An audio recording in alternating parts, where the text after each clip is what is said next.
जय श्री राम। बहुत स्वागत आपका आपके अपने बेहद खास कार्यक्रम। मैं हूं आपके साथ आपका अपना डॉक्टर राज मिश्रा। एक बात तो आप सभी लोग जानते हैं कि सूर्य इस ब्रह्मांड के और ग्रहों के राजा कहे जाते हैं। इनका परिवर्तन, इनकी एनर्जी हम सभी के जीवन को एनर्जाइज कर देती है। आखिर जब सूर्य का ताप कम हो जाता है तो कीटाणु ज्यादा उत्पन्न होते हैं। सूर्य का ताप ज्यादा होने से कीटाणु कम हो जाते हैं। कहा जाता है उगते हुए सूर्य को अर्घ देने से, उगते हुए सूर्य में बैठने से हमारे शरीर के हजारों रोग कहीं ना कहीं दूर हो जाते हैं। आपके लिए सूर्य वृष राशि में जाने जा रहे हैं। 14 तारीख को वृष राशि में प्रवेश करेंगे, शुक्र के घर में प्रवेश करेंगे।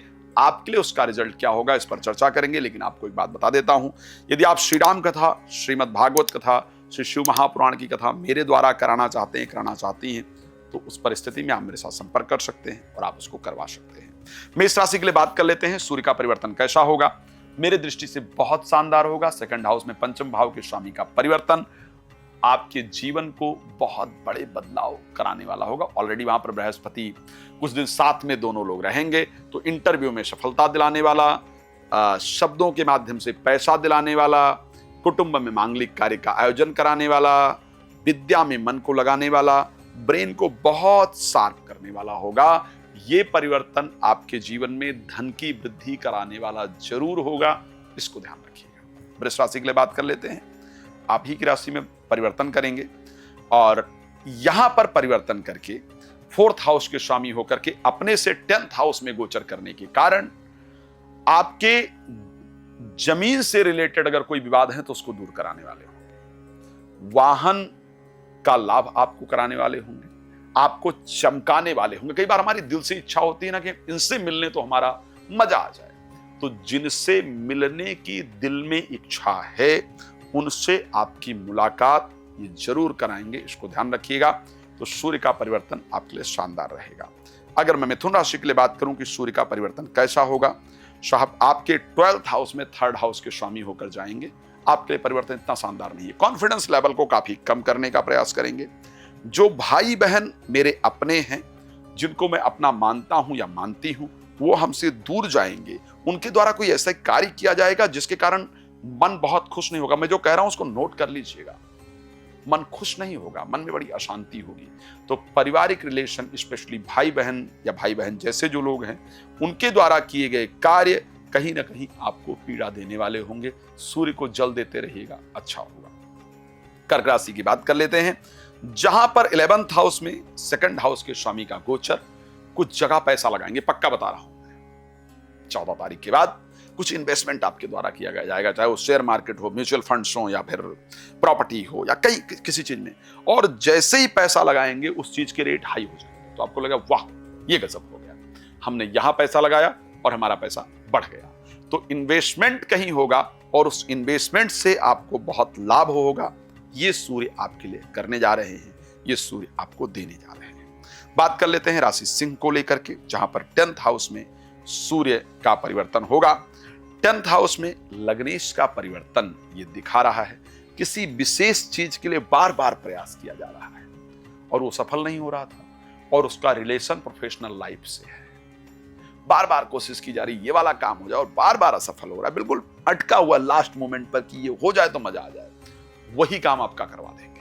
जो वो बिल्कुल अटका हुआ है ना लास्ट मोमेंट पर, समझिए सूर्य उसी काम को करवाने के लिए अपनी राशि परिवर्तित कर रहे हैं। तो सूर्य आपके काम को करवाएंगे, कुछ इंपॉर्टेंट पोजीशन आपको दिलाएंगे, अप्रिसिएशन आपको मिलेगा, अप्रिशिएट किया जाएगा आपके काम के लिए।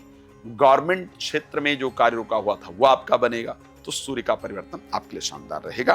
बात कर लेते हैं राशि कन्या को लेकर के, जहां पर 9th हाउस में पहुंचेंगे 12th हाउस के स्वामी। यहां पर भाग्य का सपोर्ट थोड़ा कम मिलेगा। वैसे 9th हाउस का सूर्य से एक अच्छा संबंध है, 9th हाउस का कारक भी कई जगह सूर्य को कहा गया है, बट क्योंकि 12th हाउस के स्वामी होंगे, 12th हाउस का स्वामी यदि 9th हाउस के अंतर्गत जाएगा तो इसका तात्पर्य यह है कि भाग्य को जो सपोर्ट मिलना चाहिए वो सपोर्ट भाग्य को नहीं प्राप्त होने जा रहा है। सपोर्ट भाग्य को ना प्राप्त होने के कारण थोड़ा भाग्य कम साथ देगा।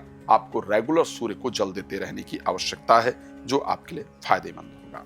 तुला राशि की अगर हम बात कर लेते हैं, तो यहां पर अष्टम भाव में सूर्य गोचर करेंगे लाभेश होकर के। यहां आपके सावधानी की विशेष आवश्यकता रहेगी। इनकम कम और व्यय अत्यधिक हो, इस प्रकार की परिस्थिति है। तो शेयर मार्केट, लॉटरी, सट्टा इत्यादि में पैसा बिल्कुल नहीं लगाइएगा, नहीं तो वहां से आपको नुकसान देखना पड़ जाए। इस प्रकार की कंडीशन आपकी राशि पूरी तरह से दिखा रही है। बात कर लेते हैं वृश्चिक राशि को लेकर के, जहां पर 10th के स्वामी 7th में गोचर करेंगे। ये परिवर्तन आपके लिए बहुत शानदार रहेगा। नौकरी में प्रमोशन, नौकरी से व्यापार की तरफ जाना, व्यापार की वृद्धि, ये सब आपको देगा। लेकिन साथ में जीवन साथी के नेचर से आपको परेशानी होगी। उनके अंदर बहुत क्रोध इत्यादि उत्पन्न हो जाए, ईगो और अहम इत्यादि उत्पन्न हो जाए, इस प्रकार की कंडीशन आपको देखने को मिलेगी। तो उनसे थोड़ा सा सावधान और शांति से बात करने की आवश्यकता रहेगी। बात करेंगे राशि धनु को लेकर के, जहां पर 6th हाउस में भाग्य के स्वामी जाएंगे। पिता के साथ अनबन होगी, पैतृक प्रॉपर्टी इत्यादि को लेकर के दिक्कत होगी। भाग्य का बहुत अच्छी तरीके से आपको सपोर्ट नहीं मिलेगा, जिस कारण से बनते हुए कार्यों में आपको रुकावटें देखने को मिलेंगी, जिस कारण मन थोड़ा विचलित रहेगा। आपको सूर्य को एवरीडे जल देने की आवश्यकता है, जिससे कि आपके कार्य निरंतर बनते रहें। अगर मैं मकर राशि को लेकर के बात करूं, अष्टम भाव के स्वामी का पंचम भाव में गोचर करना। बच्चे अनाप शनाप डिमांड करेंगे, अनर्गल डिमांड करेंगे। प्रेमी प्रेमिका मित्र इत्यादि अनर्गल डिमांड करेंगे, ये चाहिए, वैसा चाहिए, यहां जाना है, वहां जाना है, आपने ये गलती कर दिया। उसको लेकर के मन थोड़ा परेशान रहेगा। बच्चों के अनर्गल डिमांड से मन परेशान रहेगा। तो कृपया अपने मन को शांत रखिएगा और समझदारी के साथ काम लीजिएगा। सूर्य को एवरीडे जल देना, बेल के पेड़ के नीचे रविवार के रविवार दिया जलाने से यह प्रॉब्लम आपकी सॉल्व होगी। बाकी तो मुझसे कॉल करके आप बात कर ही सकते हैं। मेरी सबसे पसंदीदा राशि कुंभ की अगर बात करें, 7th हाउस के स्वामी सूर्य हैं और 4th हाउस में जाकर के गोचर करेंगे। आपके जीवन साथी के बिजनेस में चल रही दिक्कत दूर हो जाएगी। आपके जीवन साथी के प्रोफेशनल लाइफ यानी नौकरी में चल रही दिक्कत आपकी दूर हो जाएगी। दिल से जिस नौकरी या बिजनेस को करने की इच्छा है, उस इच्छा को आपकी वो पूरी कर देंगे। तो आपके लिए ये परिवर्तन कहीं ना कहीं एक शानदार परिवर्तन रहेगा। प्रॉपर्टी से या वाहन से रिलेटेड अगर कोई मामला कोर्ट इत्यादि में चल रहा है, तो वो आपका सुलझ जाएगा। उसमें आपको एक अच्छा फायदा जरूर देखने को मिलेगा। तो ये रिजल्ट भी कहीं ना कहीं आपके लिए एक बेहतरीन रिजल्ट देने वाला होगा। चलिए बात कर लेते हैं राशि मीन को लेकर के, आखिर ये परिवर्तन किस प्रकार का रहेगा। राशि मीन के दर्शक के लिए 3rd हाउस में सूर्य गोचर करने जाएंगे, 6ठे भाव के स्वामी। एक तो सबसे पहले आपका आत्मविश्वास बढ़ जाएगा, एंजाइटी, फोबिया इत्यादि आपकी दूर हो जाएगी, कॉन्फिडेंस लेवल इंक्रीज होगा। लेकिन जो अपने भाई बहन हैं या भाई बहन जैसे जो लोग हैं, उनके द्वारा शत्रुता किए जाने से मन आपका परेशान होगा। सूर्य को रेगुलर जल देते रहिए। विशेष जानकारी के लिए रात को 9 बजे, दोपहर को 12 बजे मेरे साथ लाइव जुड़ सकते हैं। बाकी मेरा समय लेकर के आप डिटेल में चर्चा कर सकते हैं। भगवान आपको बहुत प्रसन्न रखें। इसी शुभकामना के साथ जय श्री राम। बहुत धन्यवाद।